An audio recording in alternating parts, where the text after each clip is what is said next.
The Last of Us is one of, if not the best PlayStation exclusive game there is. HBO gave it its very own TV show, and I'm here to explain my expectations from Season 2, starting with how closely Season 2 is going to be in congruence with The Last of Us 2. The Last of Us always had a predetermined plot, except for Season 1, Episode 3's lovely wildcard. The 2013 game was primarily a miniseries with a lot of gunplay in between its plot elements, thus getting it to the screen was more of a transplant than an adaptation. Anyway, Season 2 of the show has been officially greenlit, and regarding the critical acclaim that Season 1 is enjoying, the show's source material is going to double in size. The Last of Us Part 2 was a massive and sometimes contentious game, and it appears like it will take more than one season to cover everything. Neil Druckmann said on Twitter that The Last of Us Season 2 will be based on The Last of Us Part 2. Set 5 years after Part 1, the game divided fans not just because of a crucial narrative choice made in the opening act, but also because Ellie shared the majority of the action with a new female hero who did not appeal to everyone. However, it appears that the HBO series will take more time to flesh out Part 2's tale than it did with Part 1. Speaking of fleshing out, I do wonder how HBO plans to condense the TLOU plotline, hopefully not cutting off the juicy bits. In an interview with IGN, co-showrunner Craig Mazin indicated that the answer to the second game's massive scale may be to break the action up over numerous seasons. It's definitely more than a season's worth of television, you guys. The Last of Us is a personal favorite survival/horror game of mine, and it would hurt me and fans all over the world if it didn't get close to its genuine storyline. It's a large animal to disassemble, you know, because it's a much larger and more intricate narrative. The Last of Us Episode 3 director Peter Hoare has his own views on how the action should be divided. He wants the second season to be vastly different from Season 1 and not have any relation to it to keep the story fresh and all the more captivating for the audience. Sadly, Season 2 of The Last of Us does not yet have a release date. In June 2021, The Last of Us completed the main filming for its first season, with reshoots done in October. Season 2 can theoretically begin at the start of 2023, but there is still a lot of work to be done before the cameras roll again. The show's comeback date is tentatively scheduled for 2024.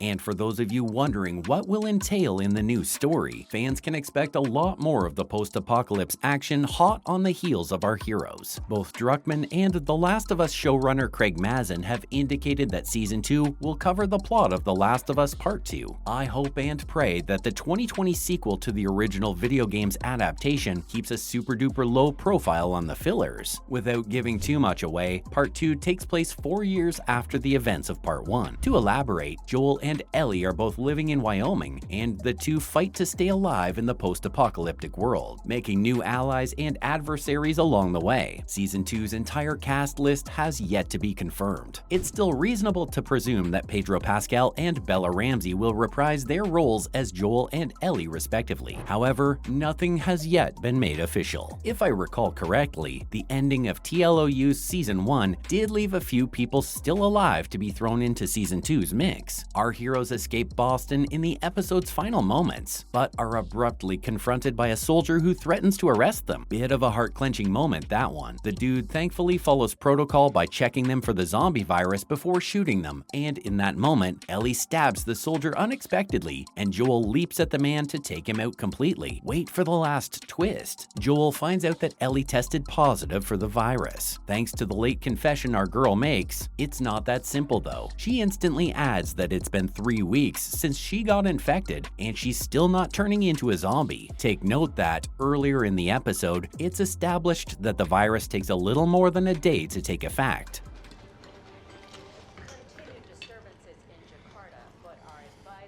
Jakarta.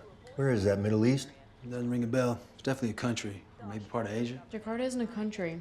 Being a part of Asia isn't mutually exclusive with being a country, and in fact, it's the capital of Indonesia. Shit. Hope for us yet. In other words, Ellie is immune to the illness that has wiped off civilization. Is this the reason Joel was requested to transport her out of Boston? To answer that, we're gonna have to travel back to the original game that inspired the TV show. So strap in, because we're plunging into some icky spoilers, starting with possible explanations for Ellie being immune to the zombie fiasco. Ellie's immunity to the virus is further described in the video game. The hope is that whatever caused her immunity may be exploited to develop a vaccine and rescue this sad world. With Joel's assistance, Ellie arrives at a hidden medical facility where testing reveals that her unusual condition may contain the key to some form of vaccination. However, the only method to do so would be to perform deadly brain surgery on Ellie. Joel, being the loving father figure that he is, refuses and kills everyone before fleeing with Ellie. The reason Ellie is immune is never completely explained, but I do have several ideas. If I may, the most frequent explanation is that the fungus that infected Ellie mutated in some manner, meaning her fungus and not Ellie herself is special. Another possibility is that Ellie is truly unique, or that she has a brain tumor that protects her. Some people believe that one of her parents was infected when she was conceived or delivered, providing her with the equivalent of a prenatal immunization. The TV show does steer slightly off-road from the story of the game itself, such as the 1960s scene, so it's feasible we'll learn why Ellie is immune eventually in Season 2. Fungus starts to direct the ant's behavior, telling it where to go, what to do, like a puppeteer with a marionette. And it gets worse. The fungus needs food to live, so it begins to devour its host from within, replacing the ant's flesh with its own. But it doesn't let its victim die, no. But will Bella Ramsey be recast for Season 2 is an entirely separate debate. This appears to be based on the premise that there's a time leap between games. During this, Ellie grows up and physically changes quite a deal. In actuality, though, there is no likelihood that Bella Ramsey will be recast, primarily because the time jump between both games isn't so significant. Ellie is 14 years old in the first game and grows up to be 19 years old in the second. Running off in the middle of the night like that.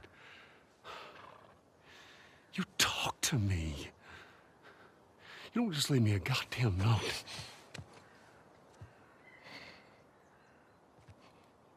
That's a pretty minuscule gap if you ask me. Concerning the physical difference, may I say simply, who cares? Bella Ramsey already looks much different from game Ellie at the baseline, which hasn't mattered because she translates her mentality and attitude flawlessly. It's Hollywood. They'll adjust her hair and clothes so she looks a little older, and it'll all be okay. In fact, she was 19 at the time of filming anyway. I suppose I see why people think this may happen, considering we just saw HBO's House of the Dragon recast its younger actors with older versions of themselves in the middle of the season. The difference is that House of the Dragon spans more than 20 years, while the first time leap they made was a decade long. Here, it's 5 years. Bella can chill through that. That's all for Season 2 and its speculations. See you in the next one.